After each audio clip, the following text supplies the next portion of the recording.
Bueno, acá estamos, Domínguez en la mesa. Ay, almuerzan hoy.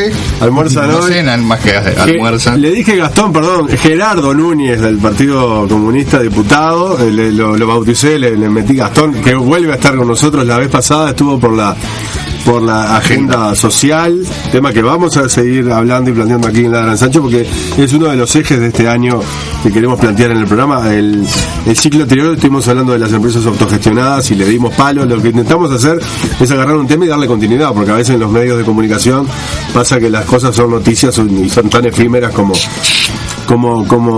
cosas que no tienen una continuidad, como pasó con la plombemia, no sé, en el 2000. En la única radio que creo que le dio continuidad fue el Puente, porque eran de ahí, de La Teja, y pudo, los medios de comunicación sacan el tema. Lo mismo va a pasar seguramente. Vamos a hablar del Marconi en la prensa durante 4 o 5 días, y dentro de 2 meses se van a olvidar todo el mundo de lo que sucede allí. La intención de estas mesas redondas, ya venimos con Rafael, y en el 2014 tuve una experiencia que fue muy novedosa, porque estuve debatiendo con Ricardo Cohen del PCR, terminamos hablando de la muerte de Trotsky, que no era la intención, y vamos a empezar claro que fue del asesinato. Del asesinato de Trotsky, la defensa de Ricardo Cohen de Stalin y bien muerto que estuvo, algo así. Claro, básicamente eso. Empezamos mencionando como una cuestión de color y quedó nebladísimo, y de cada tanto lo retomaron. Me tiento de preguntarle a Gerardo algo sobre Stalin y Trotsky, pero no lo voy a hacer. El Partido Comunista hay varias versiones, dice que tienen los cuadros de Stalin escondidos por ahí, que los cuelgan, los descuelgan, no importa. Vamos a hablar de coyuntura.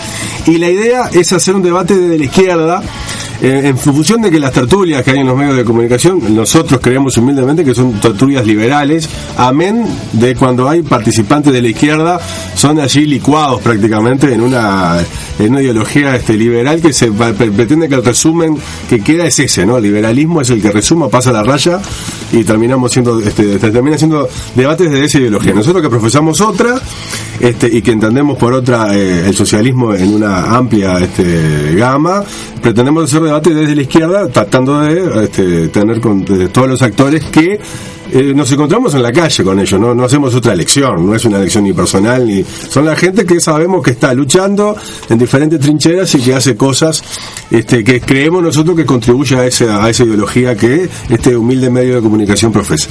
Por eso invitamos a Rafael Fernández del PT y a Gerardo Núñez del Partido Comunista para hablar de algunos temas. El primero, ya podemos empezar por el último que hablaba Ismael, que era ajuste fiscal. ¿Está bien decirlo así?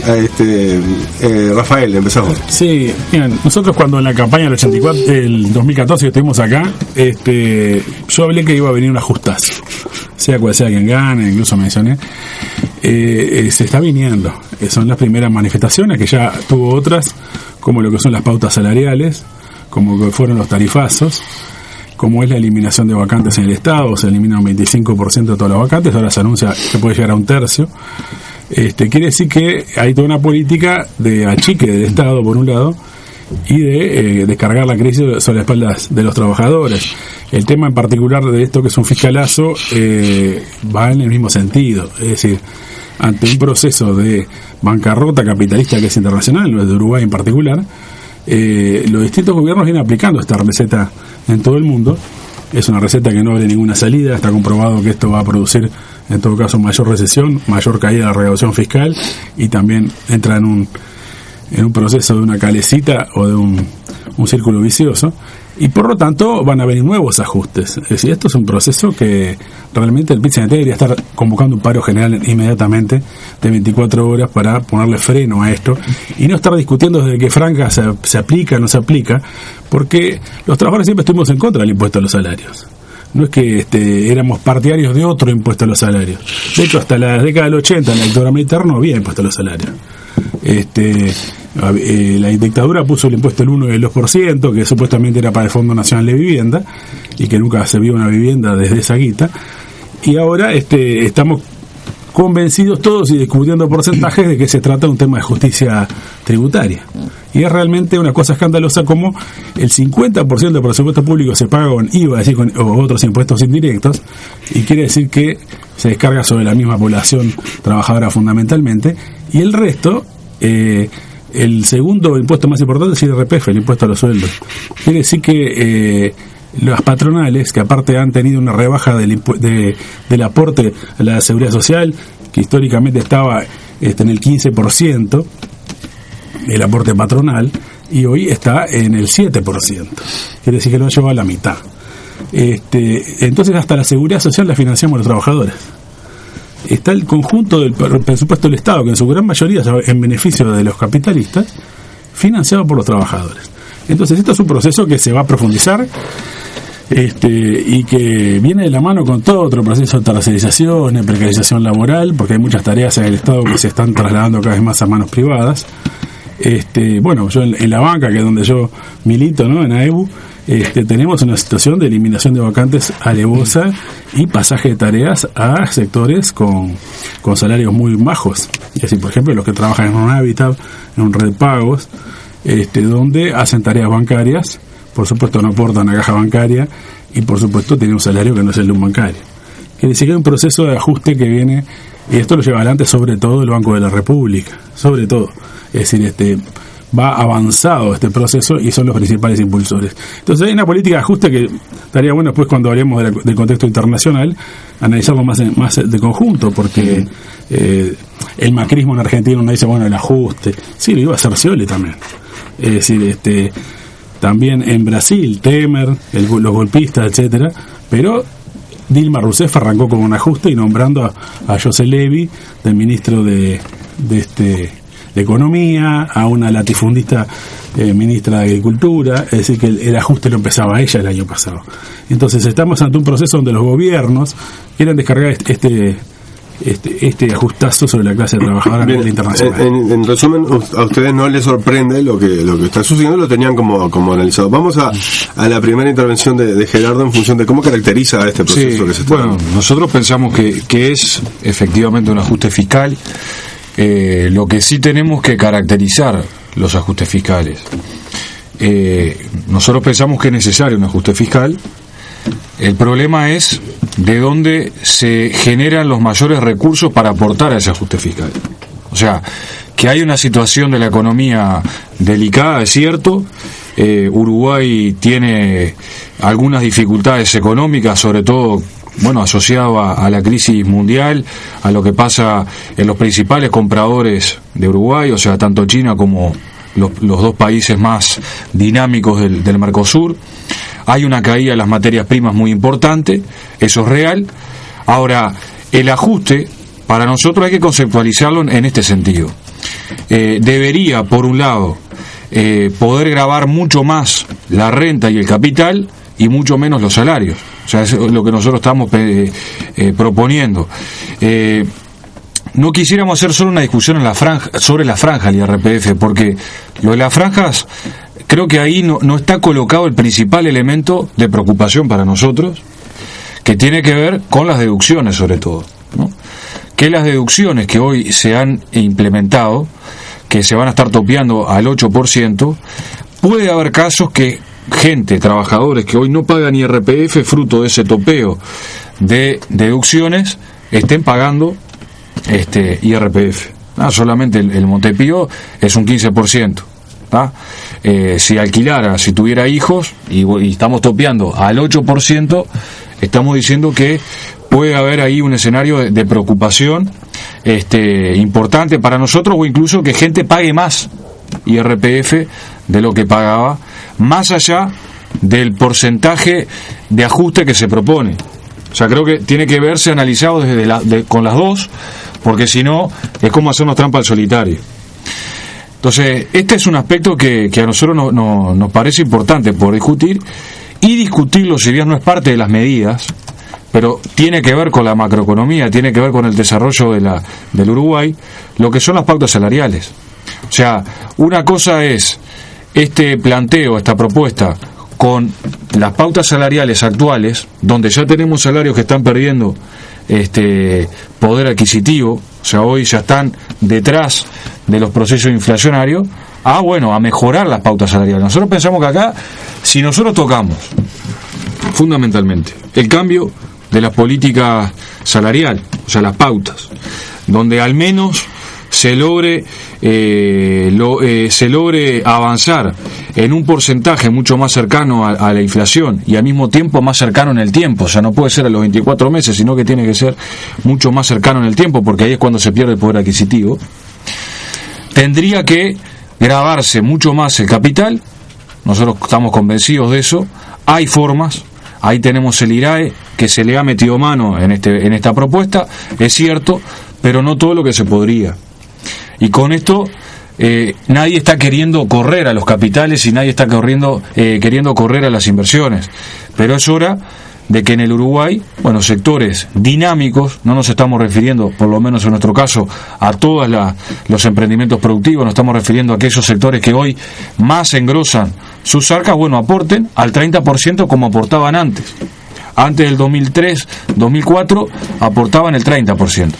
Bueno, desde el Frente Amplio se intentó, para, digamos, captar esa inversión, bajarlo al 25%. Hoy estamos en condiciones de que eso se pueda aumentar para, bueno, poner en la balanza el aporte de los sectores empresariales que realmente se enriquecen y no centrado en los trabajadores, por más que sean salarios que superen los 33.000 pesos, que no nos parece que tampoco sean salarios para tirar manteca al techo. Y tendría que ser algo que nos preocupe de sobremanera toda la cantidad de uruguayos y uruguayas que ganan menos de eso, que lamentablemente son miles y son la mayoría.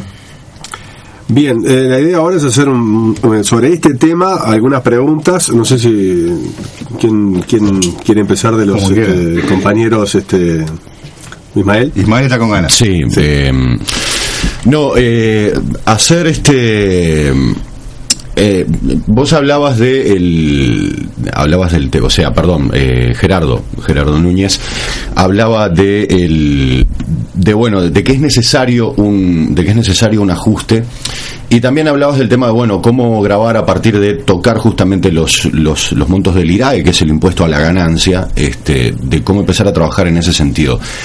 Sin embargo, por lo pronto no se ve que sea la tónica del gobierno, y la cuestión es, ustedes que están dentro de la coalición de izquierda, ¿cómo ven que se esté laudando ese debate? Porque en realidad todo indica que no van para ese lado. Sí, nosotros pensamos básicamente que estas cosas se tienen que estar discutiendo en la fuerza política y en las organizaciones sociales. El Partido Comunista, en la reunión que tuvo con el equipo económico, se hicieron estos planteos. Otros actores sociales también han hecho planteos similares, como el caso del PIT-CNT, y queremos instalar esta discusión, porque es una propuesta lo que lanzó el Poder Ejecutivo, en este caso concretamente el equipo económico, en el marco de la discusión parlamentaria. Pero una discusión parlamentaria que no sea solamente puertas adentro, sino una discusión que sea con la sociedad toda. Que la gente, pueda discutir y opinar sobre lo que está sucediendo, y que eso al mismo tiempo sea recogido. O sea, no generar solamente un ejercicio democrático de consulta, sino de construcción de alternativas que creemos que nuestro pueblo las puede perfectamente construir si no se manipulan los aspectos de información, que era lo que hablábamos hoy. Hay una campaña muy fuerte de muchos medios de comunicación masivos, fundamentalmente de la oposición, que están tergiversando los temas, y eso nos ayuda a comprender la problemática y a, por tanto, construir soluciones que puedan superar esta situación. Bien, sobre este tema a Fernández, a Rafael, uno podría pronosticar que si el Frente Amplio fuera oposición, y este ajuste le hiciera o parecido similar ajuste, seguramente estaría diciendo, en mi forma de ver, cosas parecidas a lo que puede decir el PT o el PIT-CNT. El PIT-CNT creo que es como un cable a tierra del Frente Amplio del 71 a veces. Es mi impresión, ¿no? Me da que tiene como postulados históricos. Ahora, es también gracioso ver que la oposición, no la oposición de izquierda, la oposición de derecha, cuando decía que el fruto, el auge económico se debía a un viento de cola, ahora que hay un viento de cola negativo, parece que ese viento de cola no tiene el mismo efecto, no vale, lo cual sería una contradicción. Uh-huh. El PT es un partido que compite en las elecciones. ¿Cómo se podría administrar esta crisis económica, que es indudable a nivel global, sin tocar determinados? ¿Cómo se puede recaudar? ¿De qué otra manera? ¿Cuál es el planteo alternativo a este ajuste? Porque se cuestiona, está claro cuáles son los cuestionamientos. Creo que Gerardo en algunos casos también cuestiona, el Partido Comunista ha planteado, en ese caso haciendo una suerte de oposición interna en muchos temas, no en este solamente, hay varios temas donde se nota esa disputa. ¿Qué plantea el PT como una forma de poder administrar una crisis que está claro que está planteada? Bueno, el problema es justamente que supera lo impositivo, ¿no? Es decir, Gerardo mencionaba que en el periodo anterior al gobierno de Tabaré Vázquez, en el primer gobierno, el IRAE, el impuesto a la renta de las empresas, estaba en el 30%. Quiere decir que se favoreció a las empresas, y ni te digo a los bancos, por la vía de rebajar los impuestos. El IVA estaba en el 23, ahora está en el 22, y yo recuerdo en la época de la dictadura se pasó del 14 al 18 y todos estábamos escandalizados. Entonces quiero decir que no cambia mucho el estado conjunto, la situación de conjunto de los impuestos. Obviamente que uno puede decir, mira, hay 1.800 millones de dólares de exoneraciones impositivas para las empresas que el Estado se priva de recaudar por la vía de una cantidad de exoneraciones. No te digo las zonas francas. Es decir, por supuesto que en ese sentido uno podría pensar hay de dónde financiar cualquiera de estas medidas, pero de todos modos, de conjunto, ¿para dónde va el dinero que se recauda? La inmensa mayoría va para el pago de la deuda externa y para las propias empresas. Es decir, no es que vaya un gran dinero a políticas favorables al desarrollo nacional ni a los trabajadores. Entonces estamos discutiendo cómo financiamos una política que en definitiva va al favor de los mismos intereses que esos fueron los que estuvieron dominando en periodos anteriores. Y yo no estoy acá discutiendo si hubo cambios o no cambios sobre tal o cual política, porque obviamente cambios relativos siempre los hay. Pero de conjunto estamos ante un fenómeno igual. Es decir, cuando se habla de que el 60% no paga IRPF, se está denunciando, por lo mismo que lo invocan, un nivel de miseria salarial que es escandaloso. Entonces, ¿qué cambió desde el punto de vista de las relaciones entre las clases? Para nosotros el problema impositivo, que obviamente implica impuestos sobre las grandes fortunas, implica eliminar por completo el impuesto a los sueldos, eliminar los impuestos indirectos y los impuestos directos sobre los capitales, está vinculado a una transformación social. Es decir, nosotros nos parece realmente lamentable que las discusiones se terminen dando en términos de qué franja paga más, qué franja paga menos, o incluso reprogramaciones financieras de distinto tipo, qué hacer con la reserva, qué hacer con tal cosa. Y cuando tú decías que el PIB-CNT de alguna manera recordaba el FA del 71, ¿no? Ni eso, porque nadie discute nacionalizar la banca, no pagar la deuda externa, la expropiación del latifundio. Es decir, una reforma social, es decir, un cambio social, una transformación que cambie las relaciones entre las clases, cambie la realidad económica y social del país sobre nuevas bases. Y por lo tanto, todos discutimos sobre tal o cual porcentaje de salario, tal o cual pauta salarial, y el horizonte que planteado, por ejemplo, por la Revolución Cubana, de expropiar a los capitalistas, expulsar el imperialismo, reorganizar al conjunto de la sociedad, que ese era el horizonte, ha sido abandonado hace muchísimo tiempo, y hoy estamos en la gestión y somos los alumnos directos del FMI. Ahora, lo importante es, esta política, incentivos a las empresas, bajarle el IRAE, zonas francas por todos lados, etcétera, fracasó. Es decir, tuvo su máximo desarrollo, 10 años en un boom de altos precios de las materias primas, no industrializaron nada, no solo en Uruguay, en Argentina, en Venezuela, en Bolivia. Es decir, no estoy refiriéndome solo al eje progresista más tímido, digamos, sino más de conjunto, y se terminó el periodo de los altos precios de materias primas y vamos a una crisis descomunal y no se ha transformado lo más mínimo a América Latina y al Uruguay. Entonces vamos a una crisis donde partimos de un nivel salarial por debajo del que estábamos antes del auge de la crisis anterior. Y entonces en esta realidad los padecimientos van a ser más grandes. ¿Por qué todo el mundo compara con el 2002? Bueno, con el 2002 es obvio. Es decir, incluso hay que ir hasta antes del 98, porque en el 98 ya viene la evaluación de Brasil. Entonces, estamos en un nivel realmente salarial muy bajo. Bien, sí. Un poco tomando parte de lo que decía Rafael, ¿no?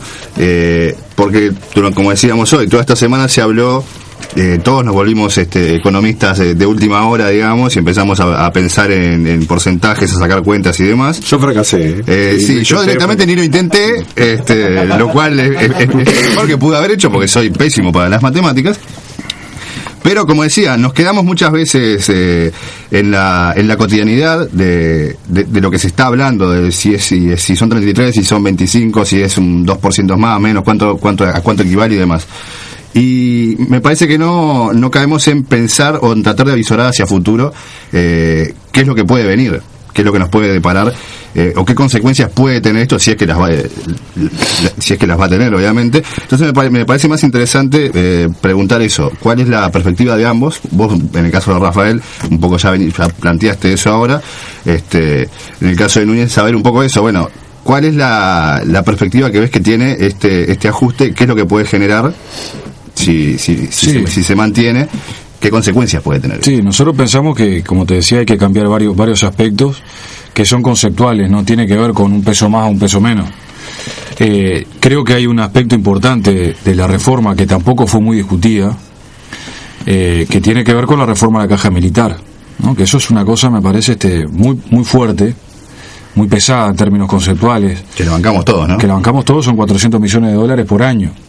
Es cierto que eso no va a tener un efecto ahora inmediato, porque no se propone que sea retroactivo, o sea, va a ser hacia adelante, pero va a permitir al Estado, no bancar determinados privilegios en sectores que no deberían tenerlo, porque no hay ningún justificativo para tal aspecto. O sea, a ver, este terrible beneficio que tienen los militares, ¿no?, de poder jubilarse al 100% de lo que perciben como salario y al mismo tiempo con un grado más alto del que tienen en ese momento, es fruto de una ley y decreto del año 74 que hablaba de la guerra interna y de todo lo que eso generaba en un militar. Bueno, creemos que primera cosa, nunca existió ese estado de guerra interna, y segundo, que se ha pasado unos cuantos años de eso como para que sigan consecuencias psicológicas o vaya a saber de qué tipo en los militares. O sea, eso es un aspecto fundamental.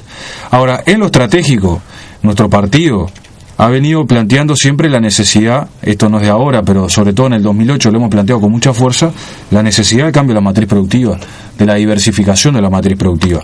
Hoy esto que le pasa a Uruguay, y por eso yo decía que era necesario, es porque no avanzamos en la transformación de la matriz productiva. Nos quedamos o nos basamos solamente en la producción de materias primas y commodities, y lo veníamos advirtiendo, cuando bajan los precios de las materias primas, hoy bajó el precio de la leche, bajó el precio de la soja, bajó el precio de la carne, bajó el precio del arroz, se desploma nuestra economía, fruto de que está, pendiendo o dependiendo de ese tipo de trabajo o de ese tipo de producción.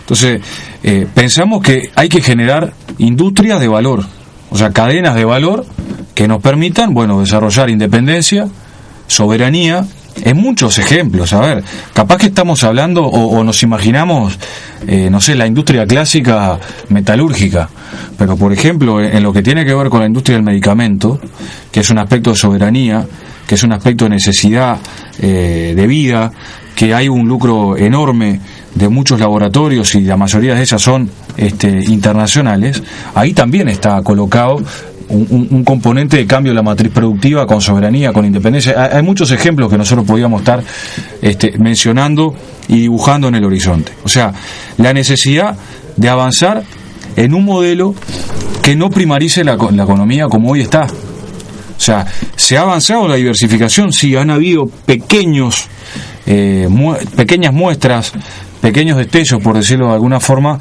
de avances, pero son mínimos en un mundo que requiere de tecnificación, que requiere de innovación, para que no generemos un país dependiente, un país que tenga como principal parámetro de competencia los componentes que hacen a la flexibilidad laboral. O sea, hoy esto se está discutiendo en el mundo, y sobre esto queremos problematizar nosotros. O sea, a ver, el grado inversor es muy bueno tenerlo. Ahora, no puede ser a costas de los trabajadores, de sus derechos fundamentales o de los recursos naturales de un país. O sea, creo que eso tiene que estar colocado encima de la mesa para poder reflexionar seriamente con una visión estratégica y de un país con una visión de izquierda, o por lo menos de un gobierno que pretende dar una visión de izquierda y de conjunto a esta problemática. Hay gente que me está mandando preguntas. Al final, en el último bloque, vamos a hacer un ping-pong de varios temas, así que ahí leemos todos juntos, ¿les parece? Porque si no se nos va. Para terminar este tema, me parece que podemos decir que esa diversidad en la producción que nos haría bien, podemos estar todos de acuerdo, ¿no? Que un país que tiene mucha producción diversa, Rafael, ¿estamos de acuerdo con eso? El tema, yo creo que eso ya fracasó, eso se llamó vallismo en este país. Pero una sociedad tiene que producir cadenas de producción, no, sin duda, si no se muere. Sería bueno. O dejar la lógica de la dependencia. Yo quería, si partimos de una base que podemos estar todos de acuerdo, decir, bueno, ¿cuáles son las fuerzas que evitan que eso ocurra? Exacto. Como comentario final de cada uno para este tema. ¿Qué es lo que hace que eso no ocurra? Fernández. Sí, bueno, yo me refería justamente o que no ocurrió, vos decís que ya no ocurrió y no va a ocurrir en este gobierno. Ya lo intentó Verdes, esto mismo que decía ¿Y por qué fracasó? Y fracasó porque hay un proceso que es el capitalismo mundial, que no admite es decir, hay una superproducción de capitales a nivel mundial. Es decir, hemos visto, por ejemplo, una situación completamente extraña, que es que en el marco de un estallido, de una crisis financiera, igual China seguía absorbiendo materias primas como una aspiradora, y produjo una especulación enorme en torno a las materias primas, el hierro, entre otros, el acero. Todo eso se hundió. Fue un proceso especulativo. China estaba abarrotada de acero. La producción de China le pide a todo el mundo que la baje porque hunde hasta, no digo a Brasil, que está hundido ya, a Europa, al planeta, porque hay exceso de capitales. Entonces el problema del capitalismo mundial, que es inviable que Uruguay, supongamos que hace todo lo que dice Gerardo y produce una cantidad de mercancías. ¿Dónde las vende? Toda esta discusión que tiene la burguesía uruguaya hace décadas es, bueno, somos muy chiquitos, necesitamos producir algo específico y poder venderlo en algún lado, y entonces nos meten los TLC, los acuerdos de libre comercio, y lo otro, que lo que son en definitiva es una política para hacer competir a la clase obrera mundial para que baje sus salarios. Es decir, para ser competitivo tenemos que tener un salario más bajo que el de al lado, que produce más o menos lo mismo, y de esa manera poder vender en el mercado mundial. Entonces el problema es que la situación mundial está madura para un cambio social profundo. Es decir, porque la alternativa que hay es que el capitalismo va a una destrucción mucho más profunda de las condiciones de trabajo, de las conquistas, es decir, va a arrasar. Y esto, la salida ¿cuál es? Es una transformación social. Es expropiar a los capitalistas. Ese es el problema que no se plantea para Uruguay solo, para toda América Latina en gran medida. Ahora vamos a hablar de América Latina, Gerardo, sobre este tema. ¿Qué fuerzas son las que evitan que este proceso que ustedes le plantean como una solución? Porque aparte el diagnóstico es claro. Cuando bajen las materias primas, marchamos. Bueno, ¿y por qué no se dio lo otro? Bueno, yo creo que claro, generó mucha fuerza, obviamente, el poder transnacional de las empresas, ¿no? Y el visualizar este neodesarrollismo, como se le llama o como se lo conceptualiza, como la reina del carnaval, cuando nunca lo fue ni lo va a ser, y siempre se dijo esto y lamentablemente pasó. Nosotros pensamos que la diversificación tiene que darse, y sobre todo para el abastecimiento del mercado interno. O sea, por ejemplo, la industria de la vestimenta que tenemos acá en Uruguay, que tiene golpes terribles, cada vez mayores. Tenemos a veces ingresos y esto está atado al planteo de las compras públicas, ¿no? Yo qué sé, el Estado, casi todos los servicios del Estado compran, yo qué sé, las túnicas, ponerle para regalar a algún gurí de algún programa, o la ropa para un enfermero, o la ropa para, no sé, para un trabajador de algún ente en otros países. ¿Por qué? Porque es más barato. Ahora, ¿termina siendo más barato para el Uruguay? O sea, si solamente hacemos la lógica de la cuenta económica más pura y dura. Pero si vemos los efectos sociales que eso tiene, o sea, eso significa que hay puestos de trabajo que hoy no están ocupados, que el Uruguay tiene que pagar el seguro de paro hasta que puedan los trabajadores y trabajadoras de distintas áreas. O sea, creo que podríamos tener ejemplos. Por ejemplo, bueno, está CTC Olmos, que fabrica cerámica, es una cooperativa en nuestro país. Yo qué sé, tendríamos que buscarle la manera para generar también en los propios uruguayos un consumo de productos de calidad, de productos que son justamente creados y producidos por las propias manos de nuestros vecinos, de nuestros hermanos, de nuestros compañeros, y poder generar un circuito en el propio mercado interno que no siempre tenga como objetivo el abastecimiento regional o internacional. Capaz que si sobra y hay condiciones, sí, pero solamente para nosotros ya sería un avance importante. Bien, avancemos, ya que estamos. Al parecer, uno ve hasta ahora los comentarios, parece que estamos hablando más o menos lo mismo. Acá me dicen, bueno, pero parecen del mismo.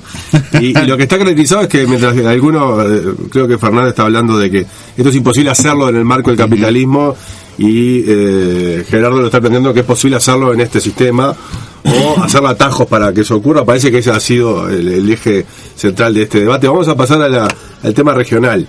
Uno ve países como Brasil, países como Venezuela, que son los dos casos que queríamos plantear, son distintos, donde hay proyectos dentro del sistema capitalista que intentaron avanzar en el socialismo, inclusive terminológicamente el socialismo del siglo XXI, en el caso de Chávez, lo que fue la reforma, el ascenso del PT en Brasil, con transformaciones en la sociedad, y una crisis política en los dos lados distintas, pero que a los dos los golpea. ¿Cómo ven ustedes ese tema y cómo lo pueden extrapolar a la nuestra realidad, ¿no? Fernández. Bueno, primero un comentario sobre lo que decías antes, porque el tema es, si el capitalismo puede resolver esto, entonces tenemos capitalismo para 50 siglos, ¿no? Es decir, porque podría resolver todo en el marco capitalista. No habría por qué ser comunista o socialista, ¿no? Es decir, porque no sería una cuestión puramente moral de querer cambiar. Pero nosotros creemos que justamente, y esto es el análisis de Marx, es decir, es la contradicción entre el desarrollo de las fuerzas productivas y las relaciones sociales de producción capitalista, que establece un bloqueo a ese desarrollo. Y eso es lo que sufre el capitalismo como tal, como régimen social. Sobre el tema más general de Brasil y Venezuela, bueno, son dos variantes distintas de gobiernos llamados progresistas que están sufriendo el mismo fenómeno que Uruguay, básicamente, solo que con otra dimensión. Y es que estos gobiernos han fracasado en cualquier proceso de industrialización. En el caso de Venezuela, que es el que de alguna manera surge de un proceso de movilización social mucho más profundo que en Brasil, tenemos allí una situación de una bancarrota completa. Es decir, la deuda de PDVSA 5 veces las reservas del Banco Central de Venezuela. Y esto en un marco de que Maduro ha venido pagando la deuda externa en cifras escandalosas. Es decir, hablamos de la cifra, por ejemplo, la deuda externa de PDVSA es de 50.000 millones de dólares. Las reservas del Banco Central son 10.000 millones de dólares, 5 veces menos. Y la deuda que pagó Maduro en 20 meses son 35.000 millones de dólares. La deuda externa que pagó Venezuela. Quiere decir de que, en definitiva, más allá de que obviamente Chávez y después Maduro han llevado adelante políticas sociales que nunca hubieran llevado los gobiernos de derecha o de centro derecha, o como se les quiera llamar, desde el punto de vista de las transformaciones sociales, Venezuela está igual. Es decir, no hay un proceso ni de industrialización, ni de reforma agraria, ni de transformaciones profundas, y por lo tanto, con la caída del petróleo, aunque la caída económica empezó mucho antes, con la caída del petróleo es un régimen terminado. De su materia prima, digamos, lo mismo que acá. Bueno, pero claro, que es como decir, bueno, sos Cuba con el azúcar, es depender de prácticamente en este caso, aparte de la renta petrolera, es decir, de un elemento completamente, una renta monopólica. Y que está al vaivén de alguna manera de la especulación internacional. Entonces, este es el problema de fondo, y hace lo mismo Brasil, y vos ves Petrobras y PDVSA, dos situaciones muy parecidas en cuanto al derrumbe económico de ambas empresas y al nivel de endeudamiento. La de Petrobras es descomunal. Las acciones de Petrobras, porque Petrobras es semiestatal, en parte cotiza en bolsa, se fueron al 10%. Y eso es lo que explica el 90% de la crisis de Dilma Rousseff. Es decir, la caída de Petrobras y todo de alguna manera el esquema que había en torno a Petrobras, donde había una cantidad de guita que iba hacia empresas de la construcción, etcétera, etcétera. Entonces, tenemos una crisis de estos regímenes, una crisis política conjunto. Y la idea que de alguna manera se intenta generar, viene la derecha, ojo, es una gran derrota, está subestimando la profundidad de la crisis. Esto es en todo caso de desarrollo. Sí, iba a decir la derecha no juega, claro. Núñez. Sí, yo creo que tanto Brasil como Venezuela han sido procesos de profundidad y de cambio muy importantes. En ambos países las personas que salieron de la pobreza se cuentan por millones. Las personas que accedieron a la cobertura médica, a la cobertura de salud, se cuentan por millones. Las condiciones que generó Latinoamérica y la región para enfrentar los intereses del imperialismo son una cosa con esos países y con esos tenores en el gobierno, y evidentemente hoy ya se nota el cambio, por ejemplo, de la política en Argentina, el cambio de la política internacional de Brasil, la propia política que hoy aplica Temer a la interna de ajuste y de recortes sociales muy significativos en Brasil. O sea, fue tal la polarización social y de cambios, que no todos son económicos. Creo que hubo una impronta muy fuerte a cambiar culturalmente formas de pensar, formas de sentir y de vivir, que fueron construyendo una disyuntiva de odio social, ¿no? Y se vio representado en lo que dijeron los diputados de la derecha y de la oposición en el día del impeachment a Dilma. Lo dicen permanentemente contra Maduro en Venezuela. O sea, evidentemente que hay un odio social que yo en eso me afirmo a lo que dijo Lula. Les molesta que hayamos llevado, ¿no?, desde el gobierno del PT un plato de comida a los pobres. O sea, creo que eso tiene mucho de cierto en un contexto muy particular, donde obviamente el imperialismo y la derecha trabajan. O sea, en Venezuela, que es uno de los principales productores de petróleo del mundo, hoy existe en el mundo escasez de este tipo de producción, de costos que ha tenido vaivenes, pero ha tenido una caída muy fuerte en los últimos tiempos, que eso explica también una situación económica en Venezuela. Pero claro, la distancia que tiene el transporte desde Venezuela a Estados Unidos no tiene nada que ver de lo que tiene que ver con el mundo árabe, ¿no? O sea, son días que digamos aumentan los costos del petróleo que llega a los Estados Unidos. O sea, tienen ahí al lado, muy cerquita, esa gran reserva petrolera que es Venezuela. No tenemos dudas de que en Venezuela está encaminado un golpe de Estado, amparado por Estados Unidos, por su embajada, por un papel lamentable de algunas ahí tengo que hablarte del papel del gobierno uruguayo, ¿no? En ese tema, bueno, mediante el canciller está siendo cómplice de ese golpe de Estado. Entonces, yo creo que ha sido un posicionamiento muy tímido y no condenatorio. Más que tímido, como bastante directo en contra. Poco funcional. Yo diría que es un posicionamiento muy tímido, poco condenatorio y hasta diría ingenuo. O sea, de pensar de que solo responde a situaciones de un mal gobierno o de malas medidas. Lo mismo pasó con Brasil. Bien, vamos a algunas preguntas de los panelistas, de los compañeros panelistas. Lo que está claro, en este tema sí, dos marxistas en el 2016, algunos hablan de profundos cambios en Brasil y Venezuela y otros no. En el mismo, ¿no? Estamos en la misma, en el mismo mundo y vemos cosas distintas. Para los que dicen que no habían posiciones distintas, sí, por acá hay una. Yo creo que la cuestión también me parece a mí, humildemente, como haciendo un resumen de la opinión, es que ambos se ubicaron como en lugares distintos para analizar la situación. Y tal vez ahí es que un poco esté la cosa, pues también uno ve, ¿no?, como de alguna manera, lo cuento por lo menos que estoy acá en el estudio, como en algunas afirmaciones uno y otro asentían cuando hablaba el otro porque reconocen ciertas cosas. No obstante, a mí me parece que, y sobre todo tratando de hacer como una especie de enganche para seguir para adelante en esto, es, primero que nada, hacer así como breve repaso. Sí, el tema además de Brasil es que el petróleo se está produciendo a pérdida, es decir, el barril de petróleo está casi $10 por debajo el precio del costo, ¿no? Y el barril de petróleo, y Venezuela sigue teniendo un petróleo que es sumamente rentable, ¿no? Casi $10 por barril. También yo estaba viendo ahora los datos de exportación de los tres países, ¿no?, de Uruguay, de Venezuela y de Brasil, y tiene una misma matriz, ¿no?, que es un componente muy fuerte de exportación de commodities, o sea, de materia prima.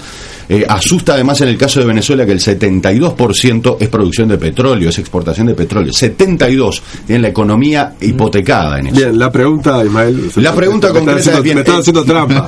No. Si querés te invitamos. No, me parece que está bueno agregar un contexto porque a veces se dicen, ¿no?, cuando uno tiene algún datito más, se hace una idea. La izquierda rebuscada, sí, dale. No, la pregunta concreta es, bien, tenemos instalados gobiernos que por lo menos posan con una bandera que va hacia la izquierda, ¿no? Yo no me animo a decir que sean de izquierda, no sé si ustedes, creo que en realidad ustedes tampoco, me parece que pueden en algún caso reconocer que hay un signo hacia ese lado o no.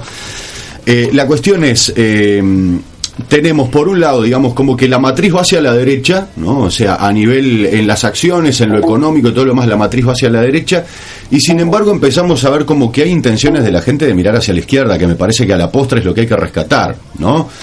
Tal vez la gente no sabe cómo mirar hacia la izquierda, tal vez reconoce que en la derecha hay problemas graves, y la cuestión es, quienes justamente tienen su rol político desde el momento en que están en partidos políticos, en relación a este escenario actual, en el cual tenemos casi un 50%, por ejemplo, en Uruguay, de gente que vota a la izquierda, pero que después no tiene una idiosincrasia de izquierda.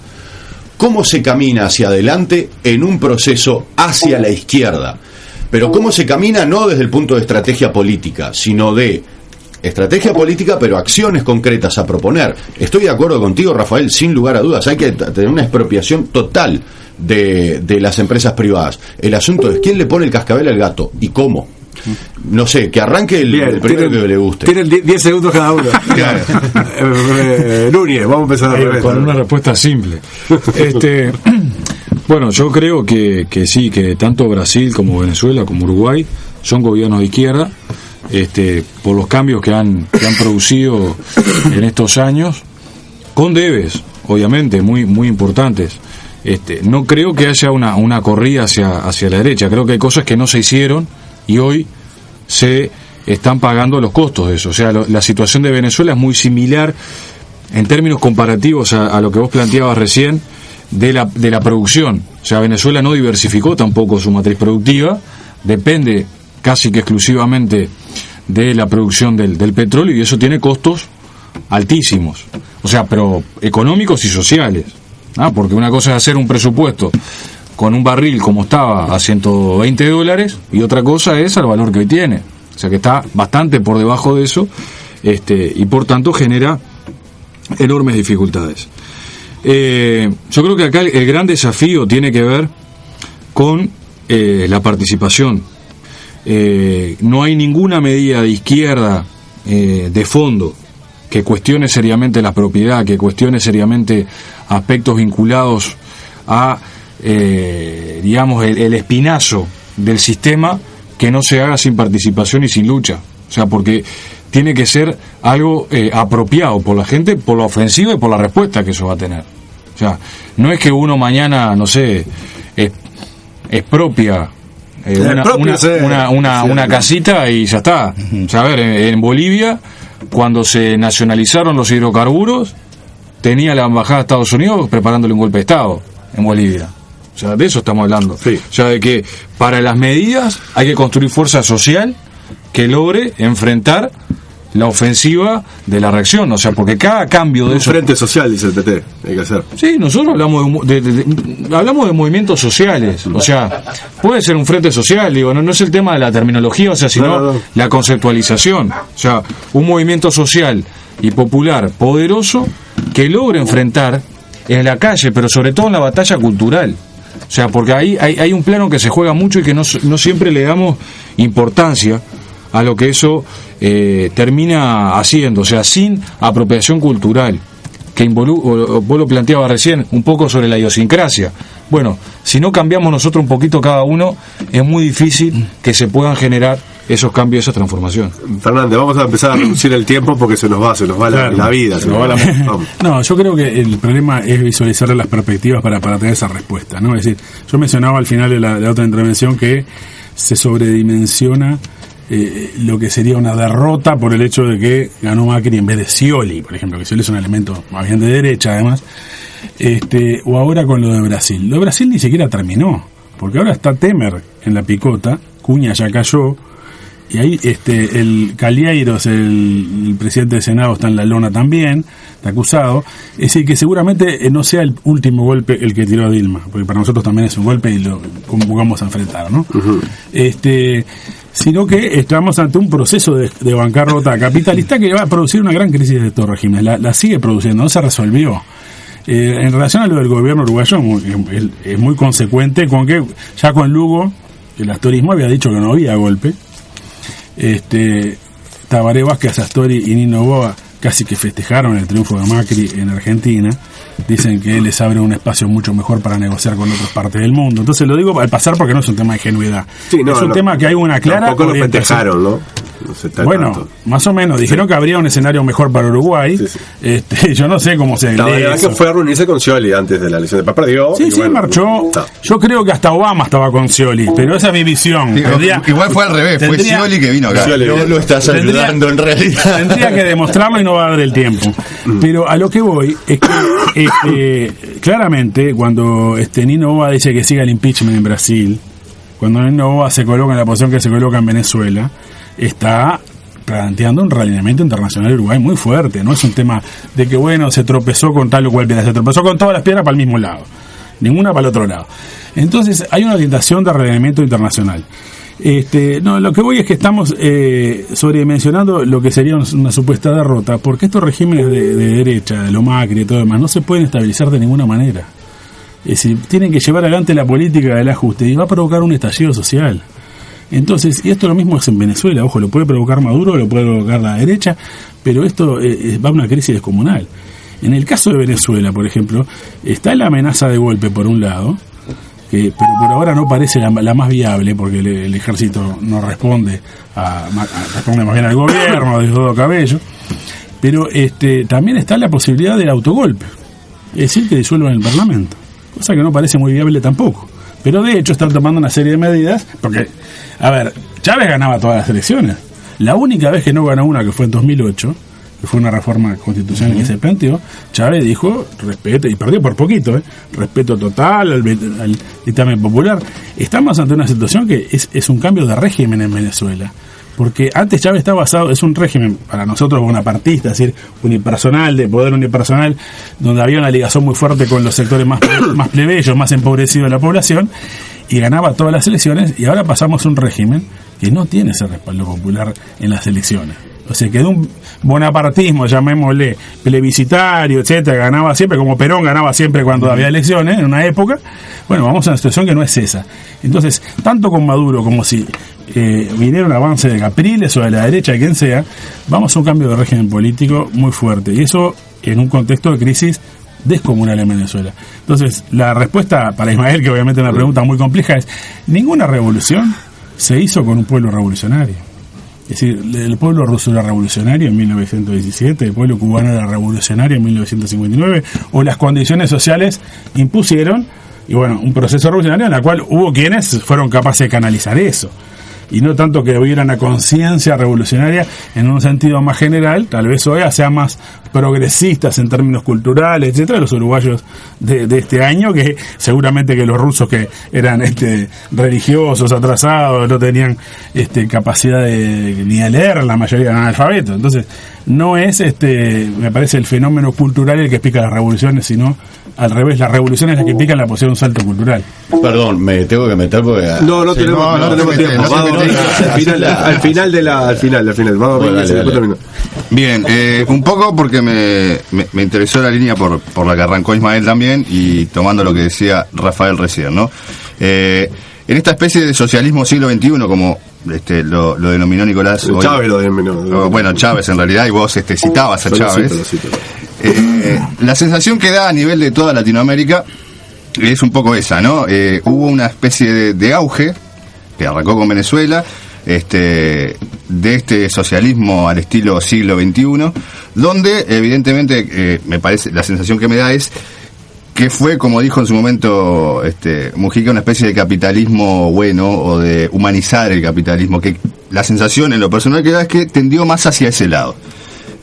Entendiendo seguramente quizás que hay un proceso, eso iba a generar un proceso de acumulación, de que la gente, al estar mejor, los pobres al conquistar algunos derechos o a mejorar su situación, iban a poder perpetuar un camino más hacia el cambio. Pero en el camino quedó por el camino justamente la revolución cultural, el cambio cultural. Hoy hablaban de cambio en la matriz, pero siempre lo vemos en términos muy economistas, muy de números, y pocas veces se habla del cambio en la matriz cultural que tenemos como decía hoy Ismael, gente que quizás, no solamente en Uruguay, en toda Latinoamérica, ¿no? Gente que quizás en el 2000, 2001 se estaba cagando de hambre, literalmente, y hoy por hoy, como conquistó un nivel de estabilidad determinado, se vuelve reaccionario. Y cualquier cosa que lo saque de ese pequeño lugar o que atente o que amenace tocar ese pequeño lugar de confort y de comodidad que se ha generado, nos vuelve bastante más reaccionarios. Entonces, ¿qué lugar queda en el caso de Rafael y de Núñez también, ¿no? ¿Qué lugar queda para la autocrítica de ese lado? Si es que se hace, si es que se entiende que hay un debe cultural. Rafael no le va a costar nada hacer la crítica porque no es autocrítica, va a ser crítica pura. Sin duda. La autocrítica sería para el lado de Núñez. Pero bueno, si hay lugar para esa autocrítica, si se hace a la interna del Frente Amplio, concretamente en el caso de Uruguay, porque me parece que justamente el partido que ha estado llevando adelante toda esta política, y que yo creo que es el que tiene el gran debe con el cambio en la matriz cultural, que directamente considero que no lo generó quizás otras cosas así, pero ese no. Entonces, ¿hay lugar para eso, para ese debate interno? Sí, yo creo que sí, se da y se procesa permanentemente. Creo que es una parte de la construcción fundamental, al menos para lo que concebimos la sociedad y la política de un enfoque gramsciano. O sea, sin construcción de hegemonía no hay posibilidades realmente de apropiación de lo que hablamos de poder. O sea, el poder no como algo a conquistar en un edificio, sino cómo se juega en lo micro también, en las relaciones cotidianas y concretas. Yo creo que hay matices, o sea, cambios culturales han habido, claro, no todos son de los que uno pretende que sean, porque nos enfrentamos a un sistema globalizado con muchísimo poder, y creo que una carencia que hemos tenido desde la izquierda en distintos procesos es la falta de la construcción o del fomento de una cultura contrahegemónica. O sea, que no quiere decir que no exista, o sea, existe la cultura contrahegemónica.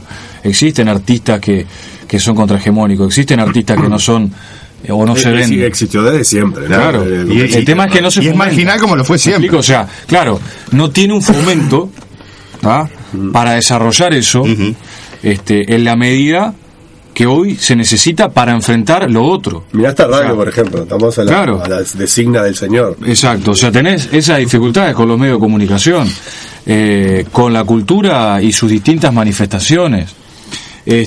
Ahora, creo también que a pesar de eso han habido transformaciones. Por ejemplo, la cultura de la solidaridad, yo creo que se ha intentado matrizar en estos años.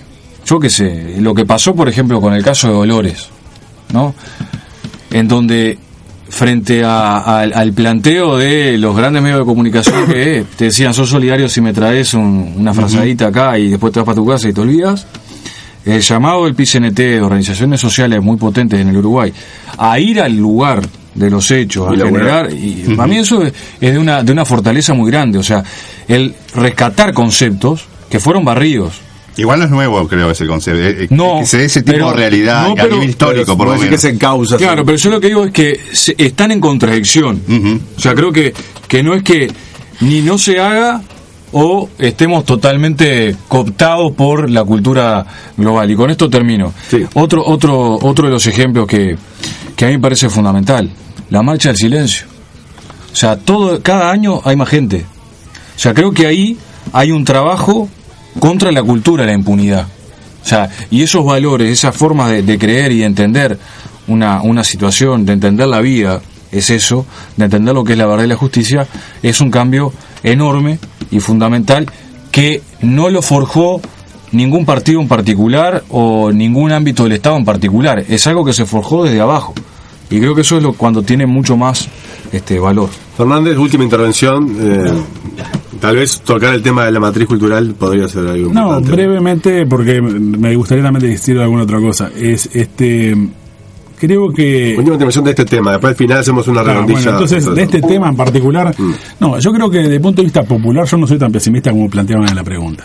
no por los méritos del gobierno, ni no méritos que tienen muchos deméritos en muchos sentidos desde el punto de vista cultural, pero creo que el fenómeno que tenemos que reflejar es el siguiente: hay una intoxicación permanente desde todos lados en cuanto a que vengan los inversores a hacer plata. Bueno, Mujica lo llevó hasta el extremo, creo que es hasta obsceno en algunos sentidos en comparación con este gobierno más obvio, a pesar de que Astori tiene más peso que el que tenía antes. Quiero decir, porque era el planteamiento de que vengan a hacer la guita, y ese era el camino para el desarrollo, el egoísmo del empresario. Y creo que la realidad refleja lo contrario, es una tendencia de la sociedad hacia la izquierda, no en ese sentido. Esto hay un reflejo político, y es el hecho de que el gobierno ha tenido una caída muy importante en las encuestas, y los blancos y los colorados han tenido una caída muy importante en las encuestas también. Es decir, yo no sé si todas las encuestas están bien o mal, no me importa. Y el PT sube. No estoy hablando en ese sentido, porque lo terrible de esto es que hay un vacío político.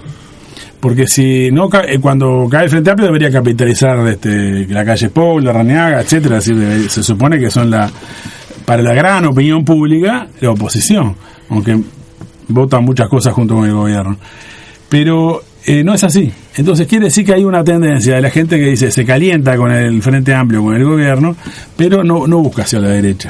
Y entonces estamos para mí ante un proceso realmente muy rico, donde sería necesario justamente una alternativa obrera, y el PIT-CNT sería un país que tiene un movimiento obrero como el nuestro. Es decir, soy súper crítico de la dirección mayoritaria del PIT-CNT porque creo que subordina al movimiento sindical al gobierno, pero el hecho que haya una central sindical única, que tiene poderío, que tiene los trabajadores adhieren en el sentido de las medidas de lucha. El 6 de agosto del año pasado fue un paro que no se movía nada. Entonces tenemos realmente una base sobre la cual deberíamos convocar un congreso del movimiento obrero en Uruguay para discutir cómo paramos estos ajustazos y abrimos una salida distinta. Entonces, desde el punto de vista cultural, yo lo veo en ese sentido más favorable, porque creo que tenemos la posibilidad de rescatar una cultura de independencia del movimiento obrero. Porque en el otro aspecto, repito, para mí una revolución cultural realmente requiere una revolución social. Bien, la estructura, la superestructura, ¿no? Vamos a hacer algo, un juego que es muy aburrido, que yo le voy a leer todos los mensajes que nos mandaron, que son muchos. Pucha. Vamos a hacer una intervención de Ismael que quedó pendiente, y con todo eso que yo les diga de la intervención de la gente, no sé si vos también querés agregar algo más. Si esto es una ensalada. Va a ser una intervención cada uno para cerrar, tratando de sintetizar. ¿Y elige un poco sobre todo, qué? ¿No? O elige o sintetiza, ¿no? Van cazando las cosas que le van diciendo. Dice por acá Graciela: para cambiar la matriz productiva, estimado Gerardo, tendrá que pegarle un frenazo al canciller que está ensañado con los TLC, dice Graciela. También por acá dice Núñez: es de izquierda proteger a los torturadores y evitar hacer justicia. Bueno, ahí creo que en este país hay separación de poderes, ¿no? La verdad que el juez Gesto no responde a los intereses del gobierno, ¿no? Hay que tratar de afinar ahí la crítica, porque no podemos trasladar, aunque sí puede llegar a tener que ver los gobiernos cómo se pueden tocar. Las veces que el gobierno quiso tocar eso le ha costado, ¿no? Bueno, tengo más por acá, eso iban por el lado de... Sí, hay en Facebook, no sé, como quieras, lo tengo acá, si querés leo. Dale. Bien, dice Camilo: lo de Núñez está bueno, busquémosle la vuelta para no hacer la revolución, dice entre comillas. De gobierno en disputa no hablan más. Sigue con lo de cambio de matriz productiva, que suena lindo, pero nadie sabe a qué se refiere. Buen programa, hace falta más debate. Abrazo, Camilo. Bueno, alguien que estaba contento con el debate, pero lo ninguneó a uno de los que estaba debatiendo. O sea, así no vamos a hacer más debate, ¿no? En este país, que además hay que agradecerle a Gerardo. Y termina diciendo aparte que está bueno. Hay que agradecerle a Gerardo porque está de moda. Pero es que estamos lejos de las elecciones y que Gerardo está en otra. Que es que el que tiene mucho poder o mucha representación no debate con el que, ¿no? Hay una matriz ahora que es así, que es espatosa, ¿no? Claro. Entonces ahora, como no estamos en épocas electorales además, pero igual tenemos que agradecerle porque, bueno, de alguna forma venir a una radio comunitaria, que sabemos que no tenemos una masividad de escuchas a debatir sobre ideología, sobre política, no es muy habitual, entonces tenemos que agradecerle a Gerardo. A mí no me agradeces nada. A vos hacete cargo, esa fue vos. Ya te agradecimos. Yo no le agradecí nada a nadie. Está todo bien. Ya te agradecimos que vinieras en el 147. No, porque vos sos el cuadro chico acá, el cuadro chico. Encima eso, ¿viste? Vos sos el cuadro chico, ¿no? Es el cuadro chico, tiene que tener el matrícula del otro, no es poco de pavo. Le veo un poco de moda, pero es un poco así. Nosotros acá, ¿quién vino acá en las elecciones? Constanza. Vino Constanza, vino Rafael y vino... ¿Cómo era? Se olvidó, mirá, ni siquiera se acuerda. Me olvidé más. Mejor ni los nombres. Dice Camila que le cae mal el del PT. Y no dice por qué, ni para qué, ni nada. Capaz que buscó tu foto en Facebook. Por la cara. Y que el otro es lindo. Buscó la foto en Facebook de los dos. Cada uno vio la ficha del debate. Vio la ficha del debate. El debate viene por ahí, si a uno le cae bien, el otro Rafael, para tomar referencia, a lo mejor cambio de look, no sé. Parecerme a él. Un poco de barba, ¿viste? Acá quiere Juan Carlos, que está desesperado, que le lea algunos mensajes, que tiene varios, se lo voy a leer en este momento. Mandó varios. Uno era muy largo, caracterizar cada uno que era ser marxista-leninista. Es una pregunta. Un especial fácil, ¿no? para el final. Si tuviera Marx acá todo sería más fácil, ¿no? Porque diría, con el dedo, diría vos, ¿no? Y señalaría uno. Habría que tener una aplicación, ¿no? ¿Qué es ser de izquierda? Preguntas todas muy fáciles de contestar. ¿Consideran que el PT de Brasil es un partido de izquierda? ¿Consideran que el partido de gobierno es de izquierda? ¿Consideran que el partido de gobierno uruguayo es de izquierda? Sí, Juan Carlos, ya te entendí la pregunta. No estoy de acuerdo con el comentario del PSU. Hace las veces de oposición dentro del FA, más bien diría falsa oposición. ¿Por qué no se van de la coalición de gobierno? No estoy de acuerdo con que el PT de Brasil sea un partido de izquierda, es un partido burgués más, dice Juan Carlos de Suárez, que está así, a full. Los oyentes con opiniones moderadas, como suele pasar. Bueno, me imagino, Gerardo, que eso de, ¿por qué si lo critican tanto el gobierno, por qué no se van? Es algo que dos por tres aparece. Sí, eso apareció mucho también en el primer gobierno. Nosotros sí tenemos la conceptualización de gobierno en disputa. La hemos reafirmado y la marcamos siempre que podemos. O sea, nosotros somos frente amplistas. O sea, pertenecemos a la fuerza política, damos el debate fraternalmente. Primero, este debate que hoy es público, lo dimos con los compañeros del equipo económico, lo dimos en la fuerza política y se va a seguir dando en todos los espacios. O sea, creo que a veces se nos critica al Frente Amplio porque todos piensan igual y todos tienen mano de yeso y no sé cuánto, y también se nos critica porque tenemos posiciones distintas. Creo que en realidad la diversidad de opiniones e ideas está bueno que exista. No somos una oposición al gobierno, tenemos visión crítica, obviamente, de algunas medidas o de algunas propuestas como esta última. Después, bueno, hay preguntas que son muy amplias, o comentarios. Una más, Daniela dice: la caracterización de Rafael Fernández es precisa. El Frente Amplio gobierna para los empresarios mientras los trabajadores pagamos la crisis. Es el último comentario que tengo. Bueno, agradecerle a ustedes por la invitación. Además, digo, yo me siento en un lugar cómodo en la radio comunitaria, porque yo milité muchos años en radio comunitaria en el Planeta FM, allá una radio del barrio Capra. Sí, la conozco. En el Congreso me acuerdo de... Sí, trabajé mucho ahí en un programa que se llamaba El Planeta Habla, que era un programa editorial, digamos, y por eso valoro mucho estos espacios, que son también espacios de comunicación alternativa, más allá de las opiniones que se puedan compartir en su totalidad o no, porque yo creo que nadie comparte en su totalidad una opinión con otra persona al 100%. Pero con esto paso para dejar el espacio. Yo no creo que el Frente Amplio gobierne para los empresarios. Creo que han habido ejemplos muy importantes en estos años en donde, bueno, los sectores empresariales más poderosos han puesto plata en algunas campañas y no en otras, porque evidentemente no es el Frente Amplio que defiende su interés. Que es necesario avanzar para que esta situación de crisis no la paguen los trabajadores, sin dudas, lo afirmamos hoy al principio y vamos a seguir peleando, y ese es nuestro compromiso, porque es lo que pensamos. Gracias, Gerardo. Rafael, en la audiencia de la Gran Sancho, que se ve que es altamente más radical que la media, ganaste por goleada. No tengo idea. ¿Qué se siente? Un aplausómetro. En la mayoría de los comentarios hay apoyos. Hay algunos que no los leí porque siempre decimos, lo que dicen, claro. No, lo que dicen, vamos arriba. Estoy el tipo hinchada de fútbol. Sí, no. Tienen que decir por lo menos algún concepto. De la tribuna no, claro. Vamos, pero en esos que sí, no los niego. Y nadie criticó a los jueces. Porque en todos los partidos de fútbol critican. Has tenido el apoyo de nuestra audiencia, que tiene un perfil radical, diríamos, porque si no se entendería en la media de la población de Montevideo.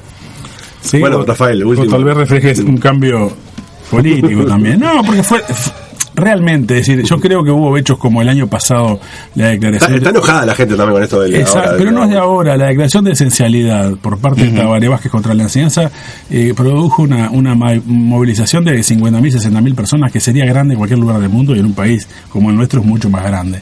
Entonces, cosas como esa, el paro del 6 de agosto que mencioné anteriormente, ya son antecedentes muy fuertes de un malestar social y político muy grande. Pero eso que estaban marchando, muchos eran frentapleistas, la inmensa mayoría siguen siendo, ¿no? Sí, no, yo no digo que no. Claro, no. Me consta que había militantes del Partido Comunista y dirigentes sindicales, por supuesto, de primer orden. Entonces, quiere decir que hay un malestar muy profundo. Entonces, que haya algún sector que simpatice un poco más hacia la izquierda, puede ser. Y en gran medida yo creo que, bueno, de alguna manera el capital que podemos mostrar nosotros es que nosotros habíamos anticipado un proceso de este tipo. Primero, la crisis mundial, que en 2014 todo el mundo discutía que no era así. Ahora no la discute nadie. Segundo, que iba a venir un ajustazo y que la hiciera el gobierno de centro izquierda o de centro derecha, quien fuera, lo iban a hacer. Y hoy lo vemos en Francia con movilizaciones masivas contra un gobierno llamado socialista, que lleva adelante una reforma laboral para las patronales. Acá se viene una reforma laboral para las patronales, pero al galope. Yo creo que la izquierda que está en el Frente Amplio debe abrir los ojos, porque si no se la va a comer la crisis y van a desaparecer. Y sería terrible. Es decir, que me parece que es momento de hacer un debate político. Bueno, en este sentido agradezco obviamente bueno, que vamos a tratar de repetirlo en este mismo debate dentro de un año, a ver si hay como evoluciona, a ver si es verdad eso, bueno, a ver para qué lado fue esto, ¿no? Pero creo que el problema central es cómo preparamos la lucha por un gobierno de trabajadores. Y esta es la discusión tal vez estratégica que tiene la izquierda hace décadas, no es de ahora, porque en gran parte de la izquierda considera que la lucha por un gobierno de trabajadores, o por la victoria del proletariado, para decirlo en términos marxistas, es algo que no está presente, porque el capitalismo tendría para 1000 años, o porque la burguesía nacional sería progresista y habría que hacer alianza con ella. Y en definitiva hay que hacer un gran frente, un frente amplio, y junto con ellos ir de la mano una serie de transformaciones. Esa política se llevó hasta el extremo y fracasó. Y vamos a sufrir la consecuencia de ese fracaso ahora con un ajustazo fiscal que marca también el carácter de clase del gobierno, porque si vos tenés más impuestos a los sueldos en el marco de la crisis capitalista, en vez de tocar el pago de la deuda externa. ¿Qué decís vos de eso de la disputa dentro del gobierno? ¿Por qué decís vos que no hay disputa? ¿No la ves? ¿No ves que hay sectores dentro del Frente Amplio que quieren ir para el lado ese? No, ¿cómo voy a negar lo que quieren ellos? Bueno. Si ellos saben más que yo lo que quieren. Si lo podés yo no me pongo a opinar si lo podés visualizar eso, se nota. Yo lo que voy es a dónde va el gobierno y qué intereses de clase están detrás. No voy a juzgar a cada persona. El gobierno como un todo y no te importan los matices, digamos. Es que, a ver, partí de la base de que en qué gobierno no hay discrepancias internas. En todos. En el mundo. Entonces, el tema es que estoy mencionando ahora un gobierno que, internacional en Francia, el Partido Socialista, etcétera, etcétera, que lleva adelante una política de ofensiva contra los trabajadores. Pertenece a la misma internacional que el Partido Socialista de Uruguay. A la Internacional Socialista, que se reintegró hace no tanto, porque el Partido Socialista de Uruguay se había ido de la Internacional Socialista porque tenía una política colonialista masacrada en Argelia y todo lo demás. Entonces, bueno, el hecho de volver también marcaba, porque es el Partido Socialista y la Internacional Socialista es de la OTAN, del FMI, el PSOE, etcétera, el PSOE, el PASOK griego, y ni te digo los gobiernos, los en América Latina, los que están en la Internacional Socialista, junto con Mónica Xavier.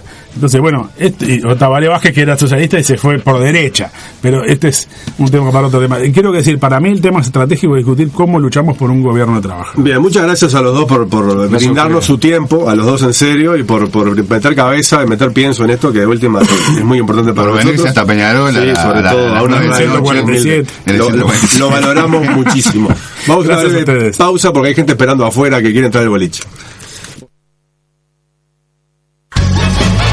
Ladran Sancho 2016. Contactos, WhatsApp y SMS 0999999999999998 937-418. Facebook Ladran Sancho.